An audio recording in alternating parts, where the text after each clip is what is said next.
Hey guys, Adam here with AmericanTrucks.com, and today we're talking with John about his 2020 5.7 Ram 1500, going over all of his mods and taking a look at his customer submitted photos from our customer build profile pages on the website. Now, if you want to see more of John's build list along with his photos and other customers like his, you want to head over to the website to check out the customer build profile pages, and if you're watching on YouTube, click the link below. Now, speaking of which, subscribe to our YouTube channel to stay up to date on all future content like this, interviews, and more. What do you say we connect with John?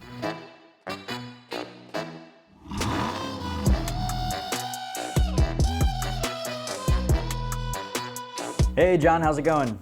Good, Adam. How are you? Good morning. Great. Good morning. Thank you so much for joining me today. I appreciate you hopping on. So I just want to jump right into it here. First and foremost, you have a 2020 5.7 Ram Bighorn. And the first thing I love to ask people right off the bat is, with all the trucks on the road, the new age trucks, what made you pick that Ram 1500 and how long have you had it? I picked it up in July of last year. I kind of noticed a lot of Rams on the road in the area where I live. And, I wasn't looking for a particular vehicle or brand. I just loved the way it looked, and that's what I picked up. And I love the truck. So I have a mods list printed out here in front of me as a reference, and I gotta say, it's super clean, really beautiful truck, just very well taken care of from the looks of it. One of the first things that most truck owners pick up is a tonneau cover. You got a truck bed, you wanna keep cargo kind of cool and dry and safe from the weather elements and things like that. So you've got a rough country, low profile trifold. There's a ton of tonneau covers, right? Hundreds, if not thousands of different covers. Why'd you pick that one? I like the way that the hard tonneau covers look on a vehicle, and I wasn't really thinking about functionality when I picked it up, and I watched the install video on American Trucks, and that's actually what made me pick that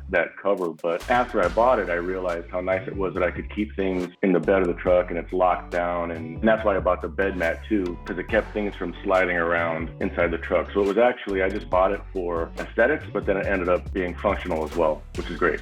I have to agree with you. The aesthetics alone are a big enough reason to kind of look for that type of tonneau cover. So that's really cool. You kind of segued right into the perfect thing, that bed mat. Did you consider any drop-in liners, or did you know that you wanted that bed mat? Well, I have a spray-in bed liner, and I got a scratch in it, and I tried to repair it. And so the bed mat, it helped keep things from sliding around back there, and it also covered up the spray-in bed liner, which sounds a little ridiculous, but the scratch was a little unsightly. Plus the price was, it was great, and it works perfectly for what I'm using it for. Yeah, if your whole goal is to keep things from sliding, I feel like rubber material is a lot grippier, and that kind of does the job the best. Kind of keeping with the storage vibe, I know you have the WeatherTech underseat storage, so do you find yourself not using your bed as much, or you use like underseat storage, or is your bed full a lot? Like, what was your thought on picking up the underseat? Well, I noticed on some of the Rams that I've seen that they actually came with them from the factory, and you always have loose stuff you used to carry behind the seat in your truck, and the underseat storage works great for just keeping all that stuff contained, and it fit great with the floor mat, so I was really happy with it. And again, it's like the price was very good, and it's a great product. We just shot a video taking a Ram camping, and we were kind of thinking, like, what are some of the things people would bring with them on a camping trip? And like an axe, you don't want like flying around your bed when you're driving on the highway or driving whatever, so the underseat storage kind of keeps smaller items neat and ordered, like jumper cables. Switch gears a little bit here. So we have the JMS Pedal Max you've got on that truck. I'm curious, because I'm looking at your pictures, so you don't have bigger wheels and tires, your truck isn't being like slowed down by things that weigh a lot more, like wheels and tires or heavy bumpers. So I'm curious what made you think that you wanted some throttle controller? My previous truck that I drove forever actually still had throttle cable. And when I first purchased the Ram, I don't want to say it was annoying, but the pedal lags, it was a little hard to get used to. And when I pressed on the gas, I wanted the truck to move immediately. It was very noticeable to me. And the Pedal Max was so simple to install. And I love that you can dial it from 0 to 100%. You don't have to look down. It's not a box or anything you have to do. So that was a big deal about buying that particular item too. And I'm very happy with it. Yeah, I love it. That's one of the things that I really like about the JMS one that you have is, you don't have to worry about putting it in eyesight, so you don't have to read it at all. You can tuck it away and almost never see it. So I admire that one a lot. But it's made a difference for you? You really feel that on the road? It really has. I keep it set probably about a little over 12 o'clock all the time, and every once in a while, just for fun, I'll turn up to 100% just to hear the exhaust or something dumb like that. Yeah, I had a smile on my face the moment I started driving it and was messing with it. It's very cool. Thinking of the exhaust, and you mentioned you want to hear it it sometimes. You have the Corsa 3-inch mid-pipe, the Resonator Delete kit, I think. How do you like that guy?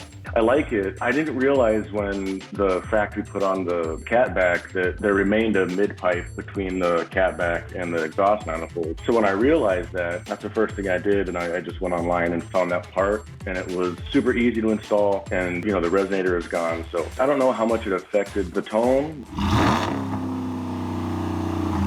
but it's just nice now. The whole system, except for the exhaust manifolds, are stainless steel, and there's no resonator. So that's what I was looking for. Awesome.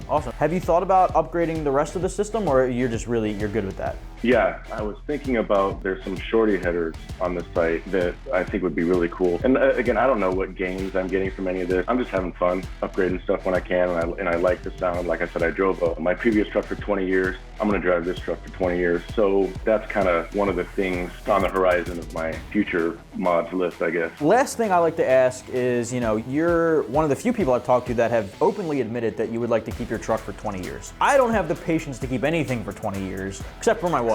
I'll keep my wife for 20 years, but I really admire the people who want to keep that because it's a better financial decision, number one, but you can also take your time modifying it. So I'm curious, what do you think you'd want to do to your truck within the next couple of years, if not 20?